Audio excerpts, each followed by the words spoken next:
What's up, comic book fans out there? George the Max Extreme here. And Ghost Hunter Dave. And hey, we are Imperius Rex. Hey, we sure are. So, Troy, we are following up on a topic of interest from way back when. So far, I can barely see it off in the distance. But you know what? It made an impact. Did it? Apparently. So a while back, we did an episode, an Imperius sex and violence special. Oh boy, I remember. We did an episode on FAUST, Love of the Damned. This very gritty, edgy, dark indie comic from the late 80s from David Quinn and Tim Vigil. Yeah. And this was a hellbound superhero predating Spawn that really kind of paved the way for the most graphic, extreme form of violent comics that followed. Yeah. But we talked about this book as just like, holy shit, look at this treasure trove of talking points and greatness. Oh, yeah, for real. And we commented on, like, how has this thing not gotten a wider release? Yeah. Because it is something else.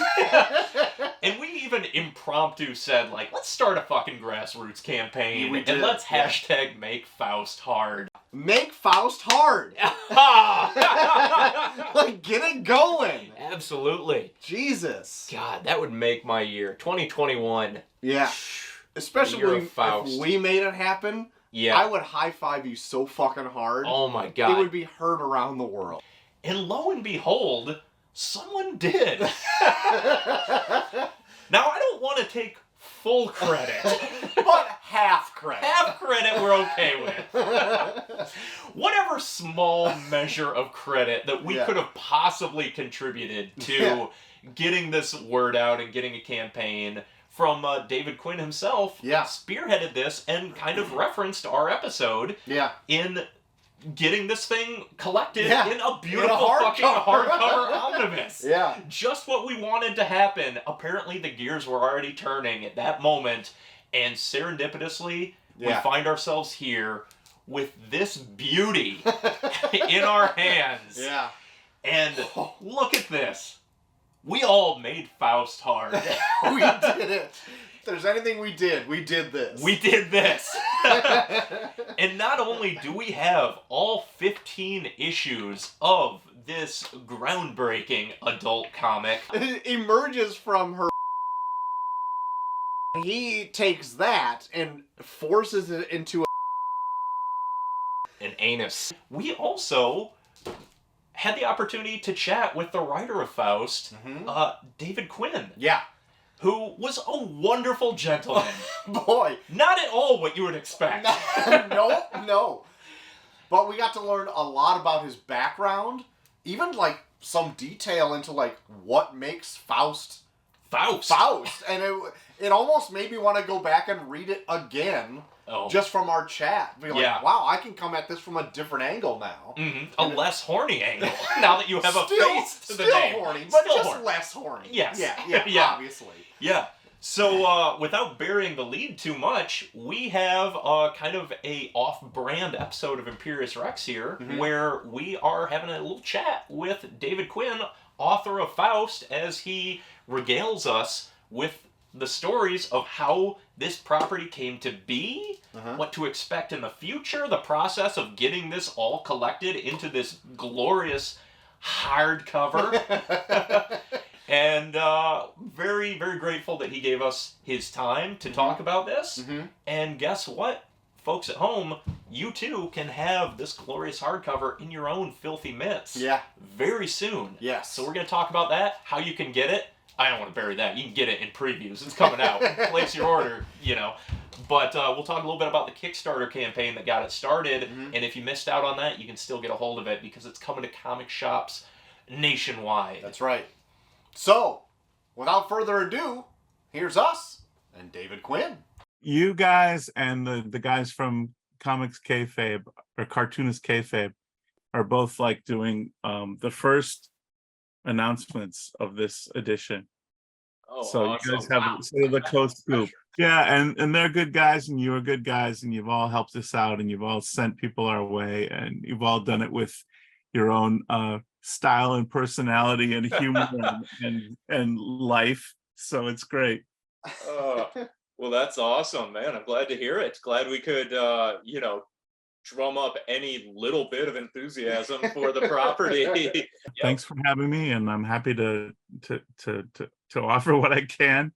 I'm right now a tired man working on a Kickstarter, and I'm grateful to the people that have supported it. So I'm trying to push all the way through until everybody has their book and everybody's been thanked, and I'll be very happy. And then we're going to take it to the direct market. So walk me through this a bit. The first issue of Faust, published in 1987. The final issue, I believe, concluded in 2012. Is that right? Yeah, I think it was actually the first month of 13, but we sent it to the printer in 12. So, Okay, so that's about what, 25 years? Is that? Yeah, 35, 36 years ago for 25 years. Yes. Felt like a lifetime ago, I'm sure. Well, half. Yeah. Yeah. Well, I was born we were both born in 87, so I guess that shows our age there. It wasn't that's just beautiful. a bedtime story from our parents. You are the anointed children of Faust. That's I will be grateful to you. 87 was an incredible year. Think of all the interesting stuff that happened in that year and the cool music and everything else and things going on in the world, good and bad. I mean, it was an interesting time, and that was where Faust came from. Faust came from that time. Okay, so you were born then, so we're a couple decades older than you. So we were like in our 20s, and we were like, like everyone else in their 20s, like a frustrated, searching, determined 20-year-old. And we were looking for a way to like make our mark. And there was a possibility that Tim had proven with Grips, right? From Silver Wolf Comics a few years earlier, that we might be able to do really anything we wanted to do, as long as we stayed in kind of the black and white comics ghetto, and stay down there in that world and not try to be, the glossy, shiny Marvel or DC superhero. I mean, think of a world like when there was only Marvel and DC. That's practically what it was. There were very few independents then. And a few of our like forefathers, like guys slightly older than us, like Eastman and Laird, were doing Turtles, but, and there was Elf Quest and there was Cerebus. And there were, maybe Puma Blues was slightly before us too, but there was like, it was like indies were very, very new. But it was like an incredible breath of fresh air. So Tim was really ready to expand it, and he wanted to find a writer to help him push it further, because it wasn't going to go any further with Silver Wolf. It was just a bad relationship, and personally, I don't think the writing was that good either. But but Tim certainly carried those books as he can in a pinch. So I think it was a time when all that was possible, and we just kind of exploded into it. And you can see in the earliest books, I just reread the issue 1 when I was proofing this book, and I was like, this book does some amazing dramatic stuff, but it also does some really weird stuff. We kind of didn't really know what we were doing. Right. We were feeling it. So it was like punk rock. Yeah. It was like, okay, well, we're not virtuosos yet, but we're just going to play our hearts out and shred until we bleed. And hopefully you'll feel it too, So on my first read through that first issue, I can honestly remember being like, I don't know what they're doing here, but they're doing something. Yeah. And it was wild. I read my own biography in the first issue when I look at it now, because I had left a music business career, which I had started in college and pursued and plateaued. I mean, I was like warming up for Lena Lovitch and Klaus Nomi and Billy Idol. These are people you probably heard of, Thompson Twins. We could be their warm-up band, but we couldn't make the break to have a big release. Our album was on a little, CBS recorded us, but they didn't release it. So we put it out through a little New Jersey label called Brain Eater, which is poetic and cute, and I love it. And Brain Eater lives, but it's like we couldn't make the break to, forget being Bruce Springsteen. We couldn't even be Billy Idol. So we were not gonna make it. And our friends, like the people we played with at CBGB's and New York clubs like Beastie Boys, they were passing us by. They were heading towards bigger things and hooking up with Rick Rubin and going on to stardom. Madonna, who was the previous tenant of our music studio. Oh, you kind of know what happened to her. I mean, she was like, okay, so we were seeing like, oh, this is a dead end. So I really, in the first issue, that journalist Balfour who's stumbling around, kind of out of place on the street in Hell's Kitchen, New York. He's like, that's me. That was me at the time. It's like, I'm finding myself. What am I going to do? And he's trying to find a job as a writer, but all he can get is writing for, trendy 80s magazines that write about the culture. And he feels like it's all just reproduction. It's all just Xeroxing things. He just wants to find something original. And that's the night he meets John Jaspers, and like reality is up for grabs. I imagine it was very therapeutic that you could kind of put yourself in that situation and just be like, I can do anything I want with this. I'm no longer beholden to a big two comic or the music industry. This can kind of be a catch-all for anything I want to throw at the wall.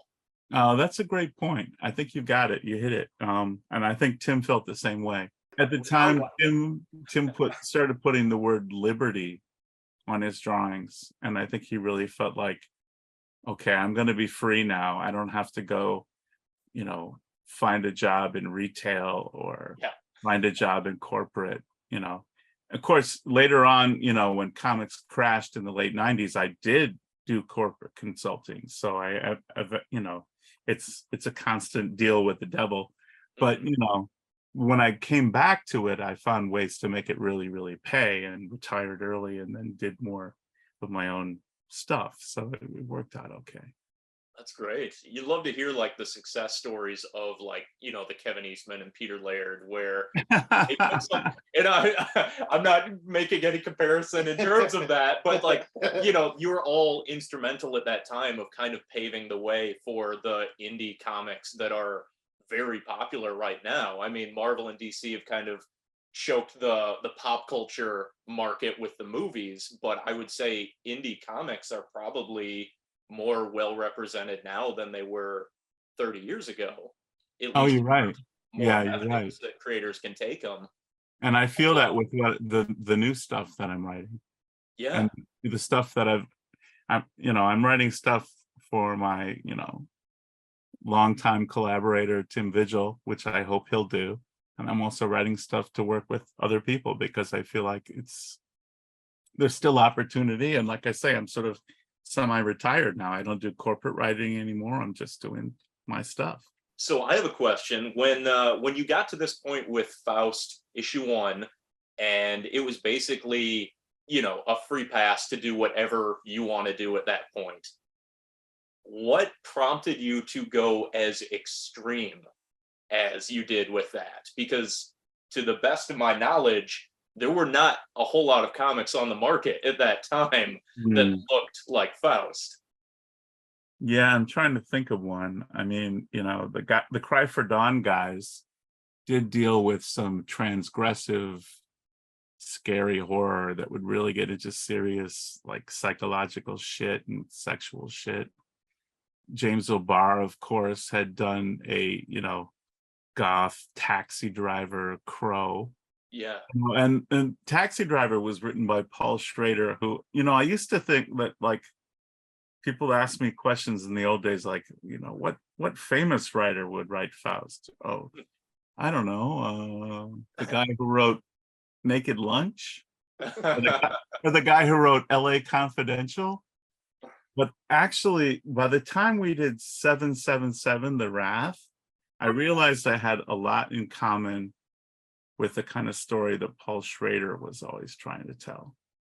Okay. And he's not like a universally loved film writer and film director, but you can't take away from him the fact that Taxi Driver had its impact. Oh, for sure.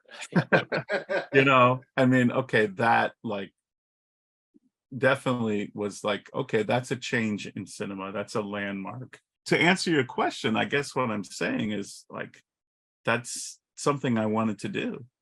I mean, that was a natural outreach from the kind of like I discovered so much of my feeling, and I broke out of some kind of, I don't want to say intellectual chains that I had adopted through the schooling process, through being a singer in a punk rock band. And to some people, it might look like, well, this guy's just having a crazy dancing tantrum that's equal parts joy and rage. But, you know, I was also like just letting it out. So I think I was continuing to let it out. And I used to say to Tim, it's primal, man. We're going to stay primal. I think you And hit that lane pretty good. And so, I mean, I think it was like we found our niche. Yeah.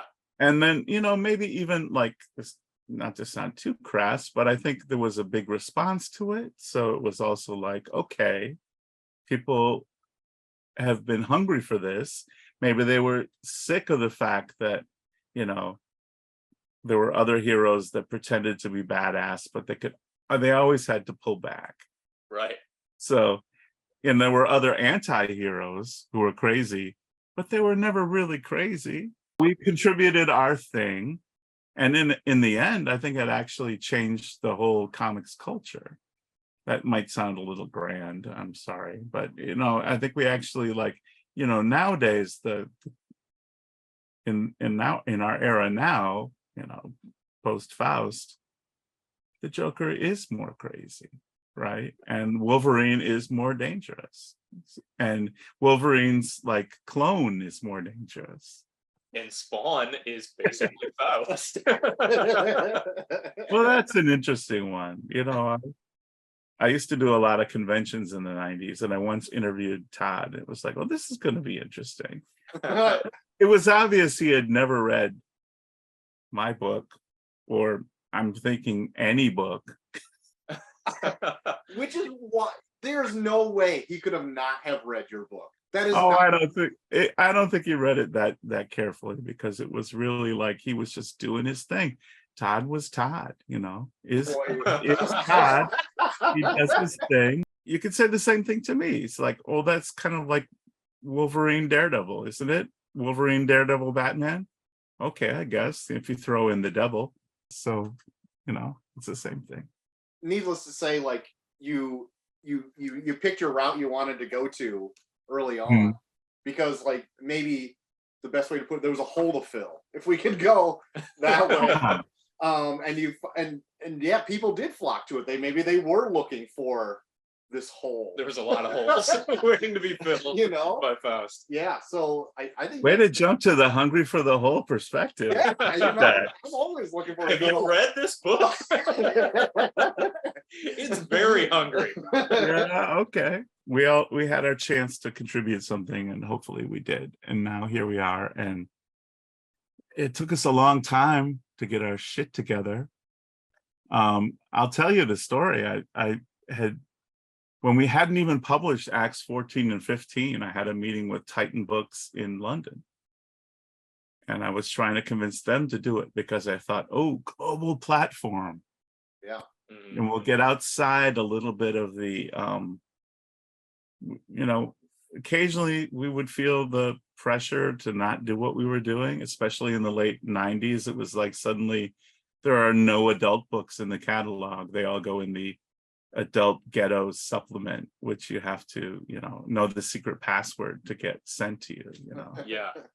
And like we saw the impact on the orders dropping from 50,000 to 5,000. Oh. with the last issues, because all of a sudden it was like, well, none of these crazy, insane, psychologically twisted, sexual, violent books. Too bad, kids.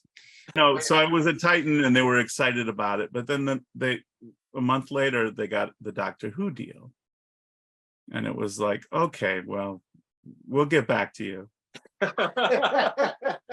And so I went to really everybody else that you could imagine would be a good publishing partner to help us do a hardcover collected edition, omnibus style. A little bit more than Tim and I could do all by ourselves, right? And everyone said, like, I'd love to buy that book. I want to have that book. I want to own that book. Will you send me one when you do it? Oh, no, I can't print it. I'd lose my job. And everyone was scared to do it. Even people that I know and trust and have known for years, since before I even wrote comics in some cases. It took until the existence of Kickstarter and the existence of Black Mask, right? Matt Pizzolo's company. Matt and I did a horror on the printed page panel about a decade ago at San Diego. And we just were vibing on all the common ground we had on sort of DIY culture and DIY comics and making your own, doing your own thing, and trying to be transgressive and transformational in what you do. And, afterwards he said to me, I'd like to represent your intellectual properties to sell for film and TV. And he ended up selling us a FAUST deal to Sony, but it was only an option and didn't sell it, and it's no longer a viable thing. We have to sell it again. But out of that, it was like, well, this could be a publishing partnership too, because he has this whole platform of Black Mask. They do interesting books. They're really in the vein of the kind of things we do. They're by a lot of younger creators than us. I think we're probably the oldest people they're working with. So get to be the OG. You paved the way. But they're all interesting to me, and they're all like what Faust was doing in late 80s, 90s. There's other people at Black Mask doing with their books now in other ways. So it's very exciting to be part of. So it's a natural partnership. And so now we had, between Black Mask and the Kickstarter and all the supporters that came out in enthusiastic, like crush of support. Always be grateful for that. Tim and I are like a little blown away by it, actually. Now we are able to do like not only the Kickstarter for the hardcore backers who want a signed limited book, but also, something in the direct market that all the comic stores can sell and everyone can see. It's for the guys that know about it and everyone that knows about it from the old days, but also people that they'd like it if they just had a chance to see it. So now they're going to have a chance to see it. So it's a good thing. Yeah, that was one of the biggest things that we talked about when we did our episode on it was the first 3 of the trade paperbacks, and I could never track down the last one. And I'm like, I don't know why this isn't more popular and why more people aren't talking about it. Yeah. Other than the fact that like it is so hard to get your hands on. And now like the fact that it is going to be available, and it's got to be just like so rewarding for you and Tim to be able to look at this property that you created decades ago and see what like an outcry there was for it from the fans. Like people have been clamoring for it for a long time. And if I remember correctly, your Kickstarter blew out. Like you hit it immediately. So that's got to be so rewarding to be like, yeah, see, I told you so. I knew people wanted this, but Yeah, it was about 20 minutes that we funded, and holy shit, that is insane. Yeah. And thankfully people were there. We're humbled by it. I keep saying that I'm just a broken record on that thing. Tim and I talk about it, and he says, these people really helped us. Let's do what we can for them. But at one point, like there was only going to be 5 editions he was going to do a personal sketch in, and he said, oh, these people are helping us. Let's do 10. So we Nice. had 5 more. Yeah. So, I mean, Kickstarter is a real community. All crowdfunding platforms have their own community, and you have to be grateful to it. And so now I'm on there still, and I'm still supporting things. Mm-hmm. Things by new people I've never heard of that I think are interesting. Things by people I know personally that have been around for a while, like Art Adams. I'll support Oh, them yeah. too. Well, it's such a great market for like established people in the industry that just don't happen to be the hot commodity in pop culture right now. Because there is a huge fan base for it. It's just you can't get the corporate giants to buy into it and put it out there because it's not the it thing at the moment. But there's a huge fan base wanting it, Just like on a Art personal Adams. level, I mean, just on a personal level, they don't, they don't know us. Like, I'm not trying to write the third Thor book anymore, like I was in 1999 before I just said, fuck it, I'm going to go do corporate writing and make some money. But, there's no one that knows us. I mean, they might go like, oh, that's interesting history. Yeah. Is he still alive? My dad loved your work. Oh, thank you. Tell me about your mom. Well, it's interesting too. On the other side, I imagine writing like the third Thor would be just as soul crushing as doing disposable corporate work too, because you're so beholden to the Marvel formula. It has to do this. It can't cross this boundary. Whereas whatever fun it would be to play with their toys, I imagine, like, you don't really feel like it's yours. You can't really take it as far as you would like to with obviously not as far as a Faust or Wrath or any of that. I was lucky for 2 or 3 years and had a very, very good relationship with Marvel right before the crash of Marvel that led to its bankruptcy in that era. My Doctor Strange at Marvel kind of followed the course that I'd pitched for it for more than 2 years, and they invited me in to write some Ghost Rider and Morbius and other people too, and that was a good thing. But sending your pitches to be like writing the Flash or writing Thor cold, even as an established writer, it's not a very hospitable place to be. And you realize people can just like take in 12 pitches and maybe not even sign any of them. That was something I definitely knew, that it was like, well, I'm definitely going to get paid every day if I go write speeches for an executive at a bank or insurance company or energy company. So I just did that for a while. I did that for 2000 to 2014.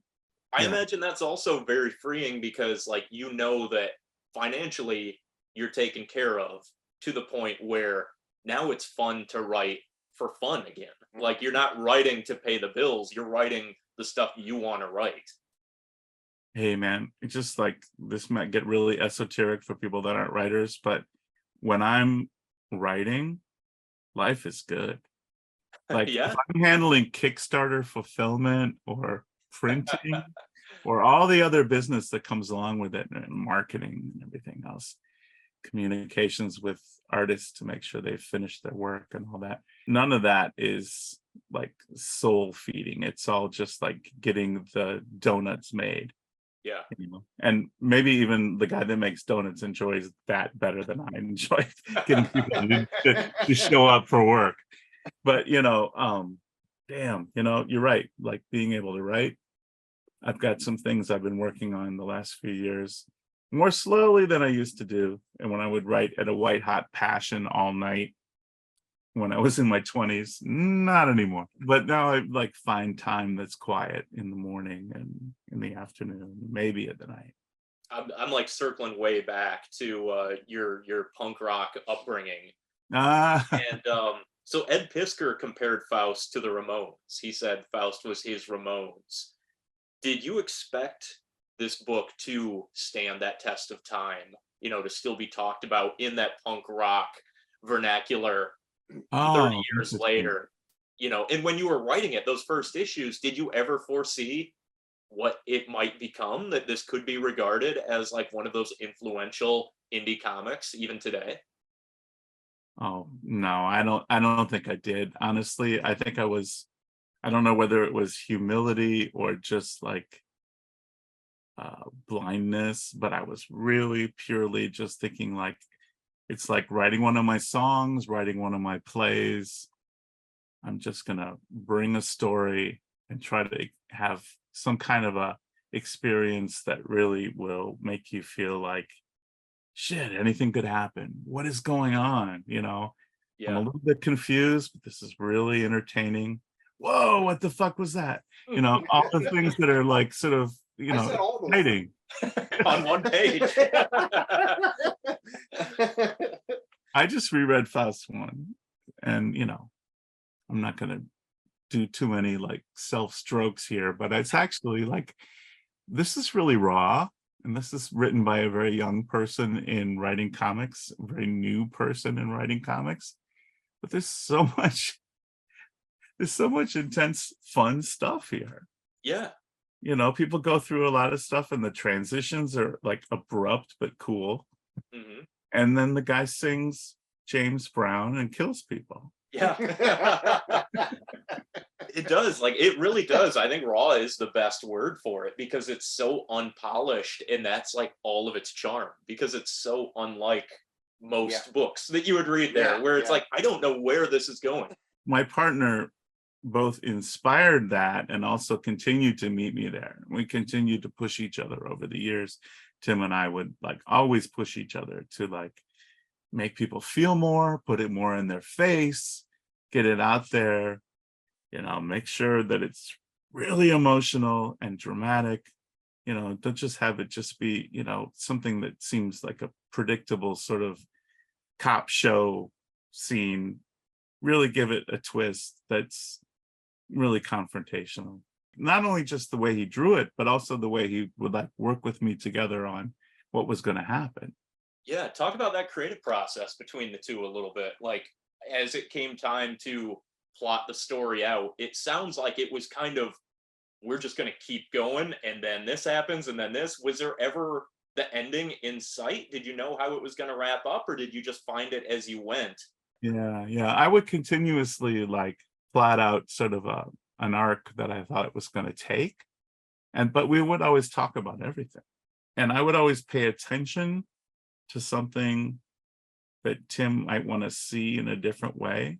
If he's really passionate about doing it in a certain way, it's going to work much better with impact for the people, because he's really going to put his heart and soul into it. And you see that in some of the stuff. You really see that where he really put his heart and soul into it. Among other things. Yeah, I was gonna say the same thing. Shit. So, and we're still collaborating now, but the last couple things we did, it's kind of interesting. Old jazz guys might say the same thing, but sometimes it's like you've done many things together. Mm-hmm. And sometimes not everything comes to something that's satisfying to both people. And you just say like, okay, we're going to close this book for a little while. We'll come back to it.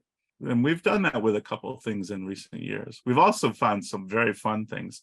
We've tried some kind of crazy things I'd love to show you, but it's kind of private still, where we really tried to do something very, very different. Because I think that is something, there's a musician I enjoy a lot named Questlove, him from The Roots.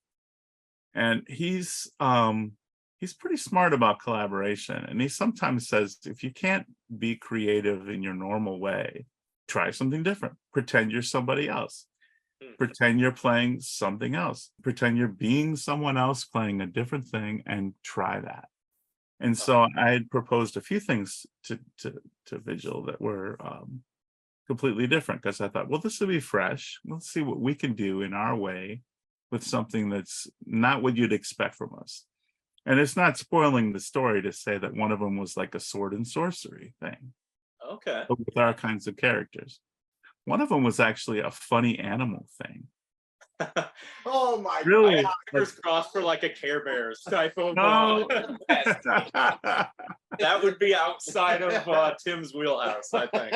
Well, yeah, a little bit outside, but he's actually more versatile than he's always willing to show. And I mean that as a compliment. How did you and Tim first meet? Oh, somebody hooked us up. A comic book store owner in the Brooklyn neighborhood I lived in here in New York. Yeah. Ook Baez and Patrick Shorter was his partner, and they had a comic book store deep in the heart of Brooklyn. Ook published Omega. It's a cosmic warrior that Tim was writing and drawing himself, and then Ook suggested, bring in a writer, I know this guy. Mm-hmm. So that's how we met. Doing is not working for me.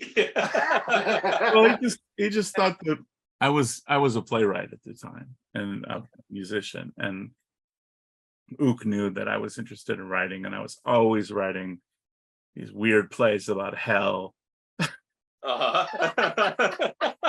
And I would bring them in and I'd show them to him, and I'd buy my, what was out at the time? Dark Knight Returns. Yeah.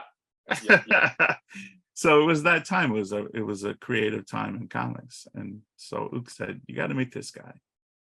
And so I checked out Grips and was like, fuck, this is good. This is raw. And this is, in some cases, like, I guess I was more judgmental of the words than the pictures, right? Because the pictures were just, early Tim, but definitely they were already Tim. It already showed his extreme vision and his energy. So it was like, I said cockily to him, like, oh, nice to meet you. Your books are awesome. They're really reaching a lot of people. People are really excited about them. If you ever want help from a writer, I think I could do better for you than what you're getting here. Me, David Quinn, the Bard of Hell. A part-time English teacher in Brooklyn. Yeah, I know I was a cocky little bastard, but he was like, "What's that punk rock? You gotta." It's the this guy puts himself out there. Let's talk to him. We had a couple friends of the show have some questions for you too. All right, thank you. If you're ready, I've got like 3 or 4 of them here that I want to toss your way.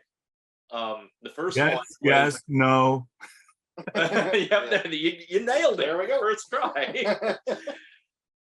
First one, and this maybe you already answered this because you talked about a TV show development, but one of our friends asked, "What's the film rights status of FAUST?" Oh. So we have the first iteration of the movie. What's happening with it right now? Okay, so Matt Pizzolo, who's the honcho of Black Mask and also my manager for film. He's got a film production company as well as the Black Mask publishing company. Yeah. And he is actively trying to help us to expand all the media licensing. He made the deal for an animated series, which he bought an option for. They did not successfully sell it to a streaming network. So that goes back to 0 and we start over again with that. And we're also trying to do the same thing with, Night Vision and anything else that I've worked on. Anything that Tim's worked on, even without me, is like, could also be a possibility. Yeah. If Tim wants to. So, I mean, that we have at least that business structure for, but there's nothing happening right now. Okay. I mean, even if there wasn't a strike, there would only be pitching happening right now. But we didn't even pitch during the strike because we support the strike. So, I mean, we kind of got lucky the first time. We had a real strong interest from both Stuart Gordon and Brian Yuzna. And both of them could get a film made.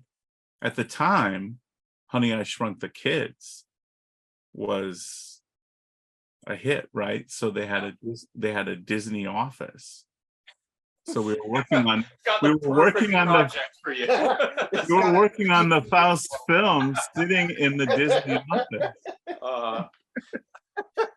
And it wasn't a Disney film, but I was just having meetings with them. So we got very lucky with that one.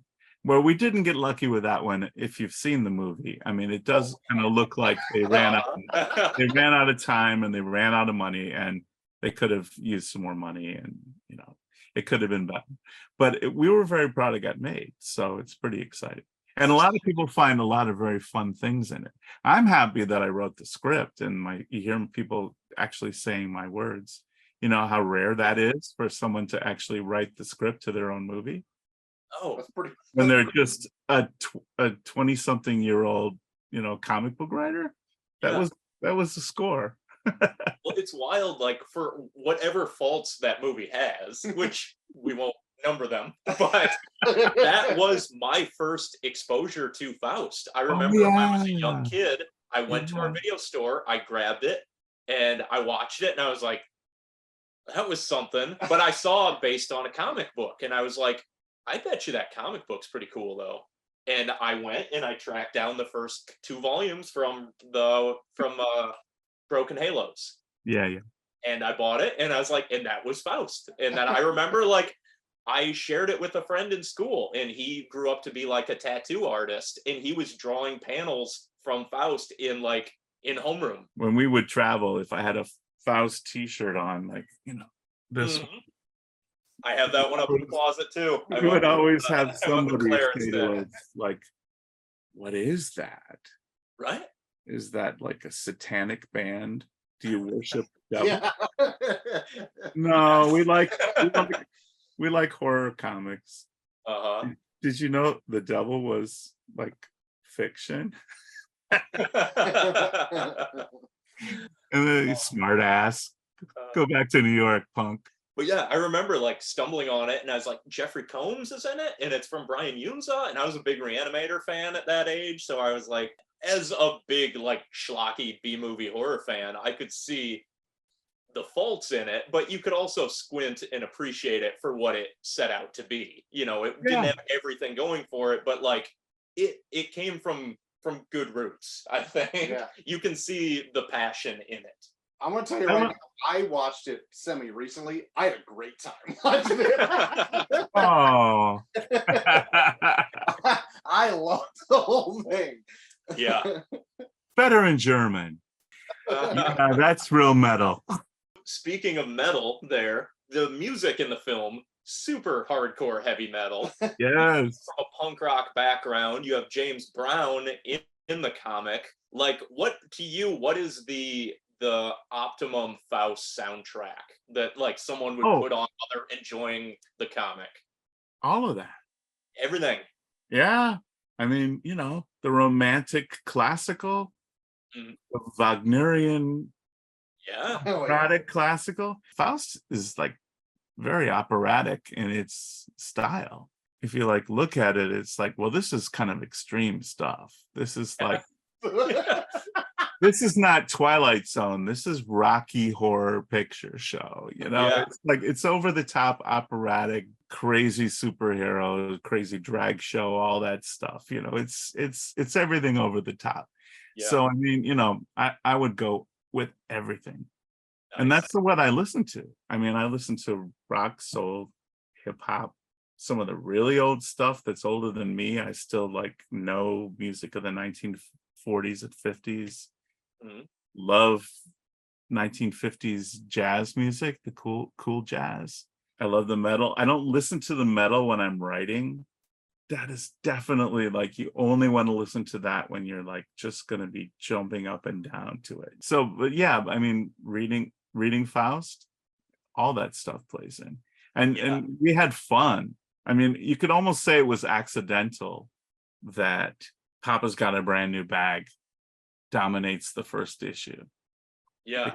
That had dominated my mind since I first heard that song on Detroit AM pop radio when I was under 10 years old. That song has so much space in it. It's scary, and it has wild emotion. But it's also really tight and really pop. And it's not what you'd expect a serial killer superhero to be singing as he's Oh. decapitating people. No, but I have noticed in recent years, more and more people have done these sort of ironic musical components to television and film. It's like And the it's like, Tarantino thing. yeah, you know? when I love you.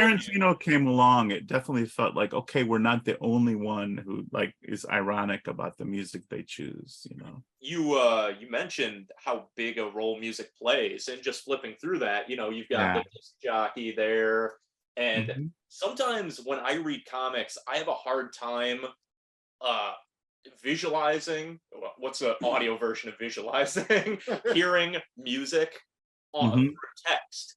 But one of my favorite things is in the club where the female singer is singing, and then like she'll stop, and then Faust whips around, and all the patrons in the club are zombies.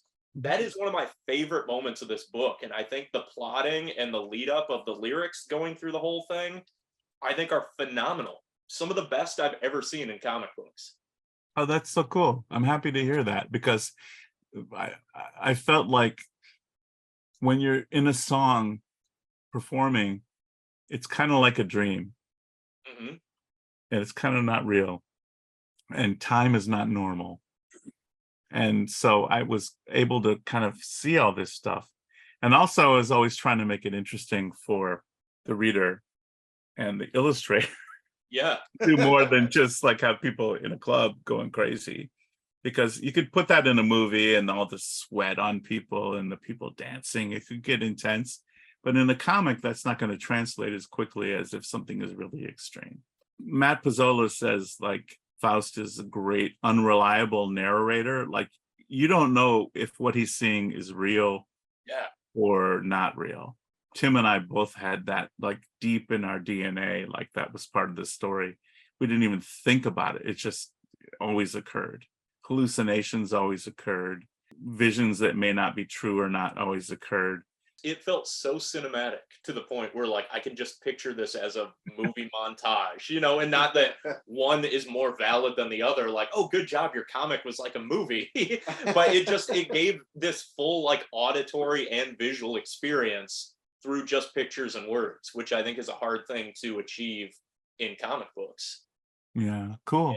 Thank Yeah, you. the Thank you. hallucinatory Are you guys stuff, going to all be that. producing movies anytime soon? Because circling back to the question that inspired all this, we're trying to do another one. You just let me know.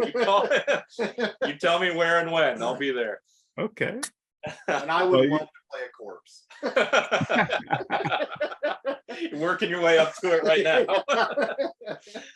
So you have essential skills we could use, and that's excellent. And you get it, and that's excellent. We just need right. the producer that wants to do it, that wants to make it happen. Well, you give me a call. I'll put some numbers together. And then one last question from one of our friends here. They wanted to know what contemporary creators are doing work like Faust that you respect and feel should maybe be more visible. That's really interesting. I was a big fan of Monstrous, Oh yeah, and yeah, also that book that you pointed to, Four Kids Walk Into a Bank. yeah. I wouldn't say that they're necessarily like echoes of Faust, but I also think they're very personal visions that I respond to. Hmm. And I still try to find, my childhood heroes, like the things I loved. I was reading, Tomb of Dracula and Adam Warlock, Yeah. and nobody's doing those now, sadly, that in a way that I recognize. But, other childhood favorites like the Hulk, there's been some really interesting Hulks in recent years. The Al Ewing stuff. Yeah. And there's been some highlights in the world of like Batman and Fantastic Four, which are other childhood favorites. I'm Mhm. looking at some stuff on the wall here. I'm like always following the work of Maria Lovett. Okay, I don't know if I'm familiar with her. She's done some stuff for Black Mask and Image, really interesting stuff. Um, I'm working on a book with Vincent Zerzolo and Claudia Balboni And we haven't put it on the schedule yet, so we haven't talked much about it. But it's a book that has like different altered states of reality within it.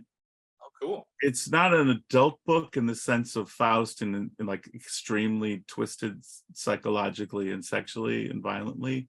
It's much more about a woman who is a doctor who works very, very hard to find a way to help cure addiction. And she has a breakthrough and she discovers, and this is based on science, my sort of, superficial reading of science, comic book level science. She has a breakthrough in like combining drug therapy and ephemeral therapy, mental therapy, talking therapy, all the kinds of therapy that are not scientific. Do you know what I mean? That are not based on drugs. Right. And as a result, she makes real progress and gets a lot of attention for helping addicts. And so a drug cartel kills her. Oh. And she comes back. This is the superhero part. Yeah. She comes back like the spirit or like any other, or dead man or any other sort of like, avenging dead person. Yep. She comes back with the power to drug people with her touch. Oh, so that opens up some doors. Yeah. So this is a thing I've worked on for a while now with my co-writer, co-creator Vincent Zerzolo that I mentioned, and you guys, I'll make sure you guys know more about it, and of course I'll trumpet it to the people that watch your channel because we're pretty pleased with it. Oh, that sounds great. But there's a very exciting artist we're working with, since you asked about artists, and it's Claudia Balboni, who just was nominated for an Eisner for a Dark Horse book she did called Killer Queens. Yes. And she's like really exciting. And so this is another kind of like, for me, it's a little bit like, it's like Faust in that like, it'll like push you into maybe some uncomfortable areas, but it's not like Faust in the David Cronenberg, Clive Barker extreme blood, right. blood and body horror area. Yeah. So it's interesting to do. It's like trying to do the same thing in a different language almost, just to make our life more twisted and complicated. It's got elements of romantic comedy in it, Oh, why not? Yeah. But that's not so out of touch with what people like about their superhero stories. One of the things that's totally mainstream is an MCU television show called Hawkeye. Yeah. Which I actually really liked a lot. I really loved that he was like trying to have, it was a show about, a kind of messed up family and a crime drama with superheroes at the same time. Yeah. I was like, well, this is okay. This is an area that people can respond to. It's all right to play in this area. So we did it. Totally. I mean, how many people can't relate to like having to rush home from work to get to like your kid's school event or something like that? And in this situation, work is just like, fighting a drug cartel. And then fight still gotta get back to that family, outside the school. Yeah. Secret. Oh, that sounds awesome. I love we're both big like Spectre fans, just that ironic justice and all that. Swamp Thing. Anytime you can get creative with the punishment that your hero is dishing out, like it opens up so many doors.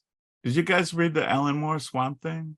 Oh yeah, my God, have we? Yeah, right up there. I think we've done like 9 videos on it. Yeah. You're younger than me, so you discovered it as something that was already like a thing. But for me, I was like, just what is this? I want more of this. It was like, DC is getting good. What the fuck is going on? Yeah. And they came out with that and The Question and Dark Knight. Yeah. Like, what the hell, DC? That was really influential when my partner Vigil and I like took our shit up. We did the young breaking into comics kid thing. We were just like published. I think we'd published Omega, probably, like an indie book. And so we went up to Marvel in DC and talked to John Romita and Karen Berger. Oh, wow. And actually, the Karen Berger conversation yielded a relationship that I had with DC, that I wrote several things for Piranha Press. So that was wonderful.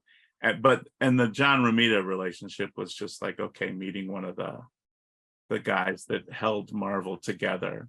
Mm-hmm. He's recently just passed, so I'm like thinking of him. I'm thinking of him with love. And one thing I learned for sure is it feels great. It feels great, and you guys are really good at this. It feels great to like pay a little bit of attention to the people that did stuff that inspired you. And I feel it from you guys, and I love it. And I always try to thank people for the work that they did if it meant something to me. You know, some of them I eventually got to work with, maybe on Doctor Strange, like, or anything, you know, or just like sat next to him at a convention and could say, you know, thank you for your work.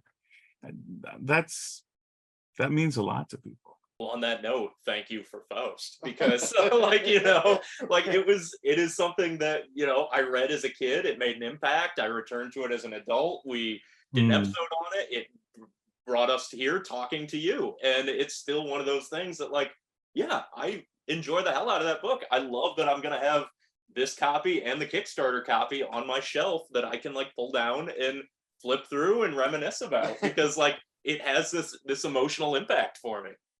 So the book looks okay to you? It looks excellent. Yeah. Oh, good. Great. Good. I hope you feel the same way about your Kickstarter on its way soon. Yeah. Yeah. So on that last note, like we talked so much about the book, about your career, all this. Tell me a little bit about like getting this thing kickstarted, especially for a book that's been, you know, started in '87, finished in 2012, and it's been kind of dormant for the last 10 years. Yeah. It's kind of a hard question because I was on the fence about Kickstarter. I was researching it since about 2005 and meeting with all the crowdfunding companies. They're proliferating for a reason, because they work. Yeah. Right. You know, you look at the numbers of what Kickstarter does, it's a huge community. It's really working.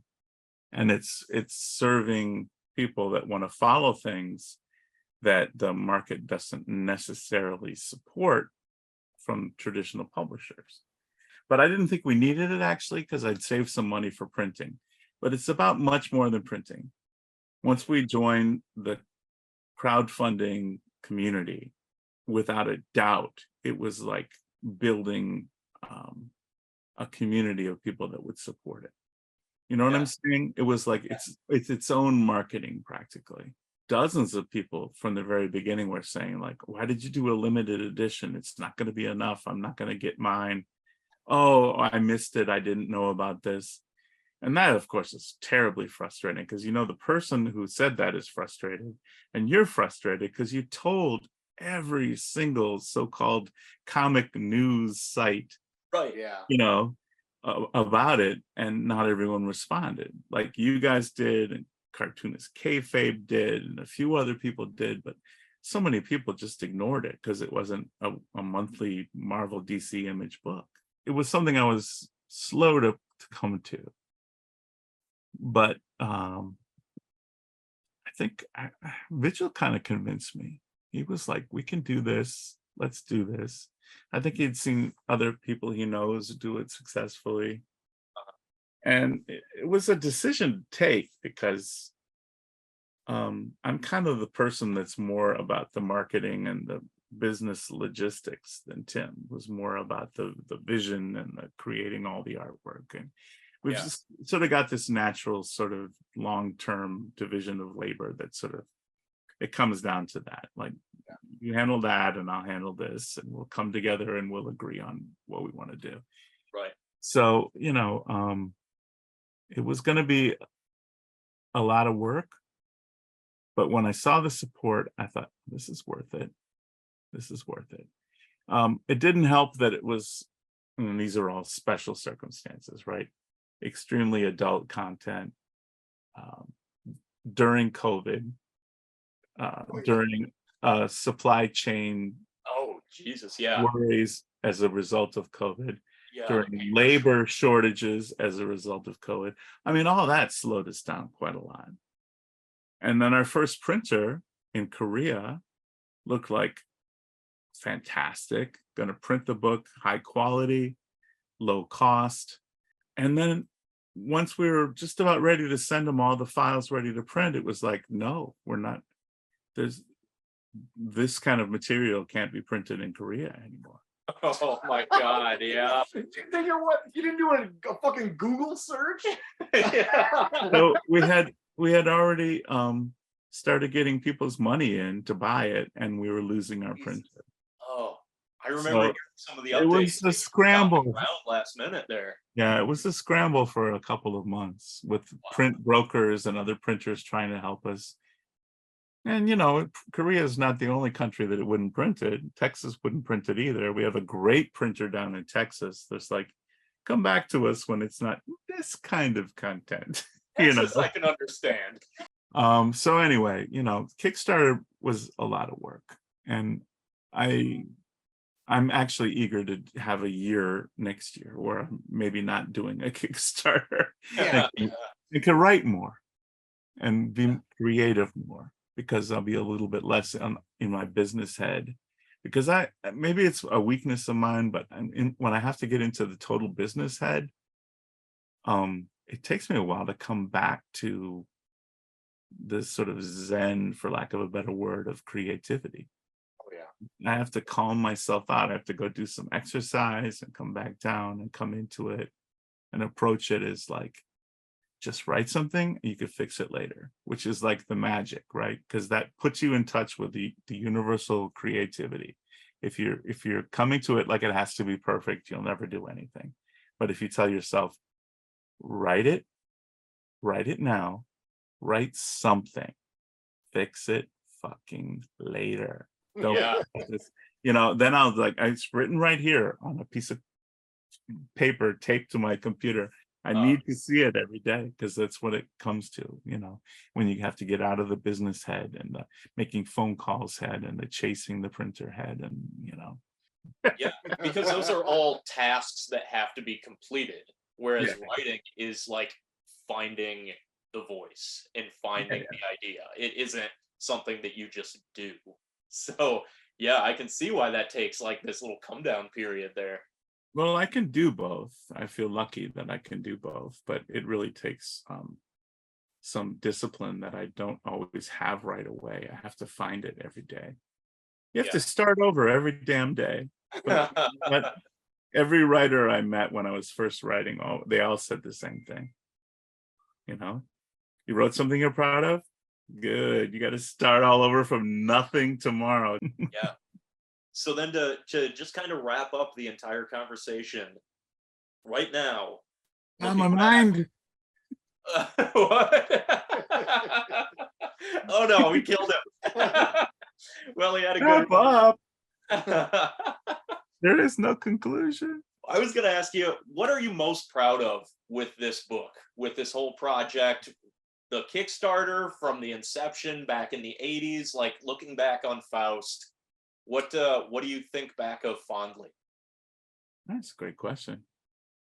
The excitement of the readers responding to it, that is platinum. That is nirvana. And a certain amount of like grit and determination that we've proven that we finished it. Wasn't always easy to finish. It was obstacles at every step of the way. Internal creative obstacles always come up with anything. Everyone has a resistance to finishing things. And then there was just all the business things that got in our way, and all the, you know, censorship and people like, well, you know, you can't be in the catalog anymore. So yeah, just survival. Well, that's super awesome. You kept it going like for that amount of time and had enough gusto to be like, you know what? Fuck you. No, I am going to finish this shit. And fuck everyone you tell me I can't do it. because it's awesome. Because ever since he showed me the book, like, I don't even know, a decade ago. Yeah. Flip through it, I'm just like, what is this? And it's always stuck in the back of my mind. And I'm like, I need to get my hands on this. And when we finally talked about the book in total, wondering like how, just even if you haven't read the book, but you still know enough about the comic world, be like, I know this is out here. How is this not? How has this not been collected? Because I feel like I would want it, and he would want it, and all these other people, and just to have that Kickstarter funded like that had to be so gratifying. Like, I fucking told you. I told you that it was going to work. That just the most gratifying feeling in the entire world. And I'm glad it happened for you. Yeah, well, honestly, the word, I'm repeating myself, but the word I use is humbling. Well, yeah, I mean, I said fuck you, but humbling is also another. And I think my partner feels the same way. It's like, we're really grateful. We believed in it. But we could have been the only ones, but we weren't. Yeah. Well, that's awesome, man. I don't know if I can think of a better way to end it there. You know, you thought maybe I love talking to you guys. I Great. love your passion for comics, and I love your enthusiasm for responding to what we put out there. Once you put something out there, as you guys know, as creators of your Imperius Rex show, it actually, in a fun, funky way, it doesn't even belong to you anymore. It belongs to the people who are enjoying it. So it's like you get to have this community. So it's very cool. Yeah, it is. I mean, and that's kind of the goal of all of art. You know, it's self-expression, but at the same time, it is an olive branch to other people that might want to join that conversation. Yeah. And it's very rewarding when you make that connection with other people and the stuff that you create resonates with people other than yourself. You know, I like seeing what you guys do. I'm a participant in that way. So in a way, it's like I belong to this. Well, that's humbling on our end as well. Oh my God, it feels so good. Well, tell everybody that they should stay in touch and follow you guys and follow my blog, inwalkquinn.com. If they were sad if they missed any Faust news, they wouldn't if they were following the blog. There you go. Got him. Yeah, so I was going to ask, where all can they find you and what can they look forward to if somebody, wants more David Quinn, more Tim Vigil, like what can you direct them to? Well, Tim has a Patreon. You can go on Patreon and search for Tim. Mm-hmm. And my blog is inwalkquinn.com. It's a WordPress blog. I don't update it every week, but if there's any news about any of my books, that's always on there. Plus, I also just do like personal stuff and comics culture stuff and life stuff, something else that I appreciate, I'll write about. I'm not a good blogger. I'm way too... You want to be known for that? I was gonna say. No, I mean, I think to be a good blogger, you have to be really spontaneous and like an improv comic almost. And I'm not an improv comic. I'm a planner and a plotter. Yeah. I think sometimes that goes against a writer's mentality of like, you want to give the best version of yourself. So you find... So I get too precious and I don't publish it. So you won't see a lot, but maybe that's good. Maybe you only get the news that you need, and you don't have to listen to me do something spontaneous you don't care about. And then David, last thing, how can readers and viewers and fans finally get their hands on Faust now? So we've got the hardcover coming out. If you've missed the Kickstarter, there's still time. You can pick it up direct market, right? So when is this available, and what do they need to tell their comic shops? This is going to be in direct market comic shops in October, and it's going to be in the next, not the one that's coming out in a couple of days for orders in July, but the one after that, it's going to be in that catalog. It's a big fat book. It's a big price tag. It's an investment. If you tell your retailer you want it, they know that they're going to make some money on it and they're going to order it for you. So you just have to make sure they know. And Yep. you know, it's like, don't do what happened with us 14 and 15, where like people just assume they could get it because they could always get it. Yeah, God, yeah. I can love the cover art on these. Oh yeah. Yeah, don't just assume you can get it. You have to actually probably tell a retailer you want it, because they have to buy it non-returnable. Right. So they might not spend $30 on a $90 book, yeah, unless they know you're going to buy it. Yeah. But they would love to sell it to you, so tell them you want it. Yeah, that would be awesome if this thing just blew it out of the direct market like it did the Kickstarter. That paves the way for whatever comes next, I think, showing that there is an audience for it, and there should be more things like this out there today. And can I tell you right now, that spine looks awesome on a shelf. Yeah, it's like the fucking Bible, the Satanic Bible. Yes, sir. Well, that was the vision, and I love it. Brought to life by a combination of a great friend of ours from the Detroit area, Jason Moore, who has also been an inker on the book at times, and someone that we would hang out in like New York and Michigan comic conventions since the 90s. Good friend. That's his design. He gave us just what we wanted. It was our vision that we dreamed of for the book, to like look like an ancient Bible. Oh, so cool. And also the design is by Phil Smith, a talented freelancer who does a lot of the Black Mask books, but he also works broadly up beyond that. And he did a really, really tight job. It's really nice. That's awesome. I imagine there's going to be a whole new audience of children out there that are going to get their hands on Faust, and it's going to be hidden under their bed from their parents. And you know, there might be a resurgence. Maybe that Amazon show will finally happen. Please, thank you.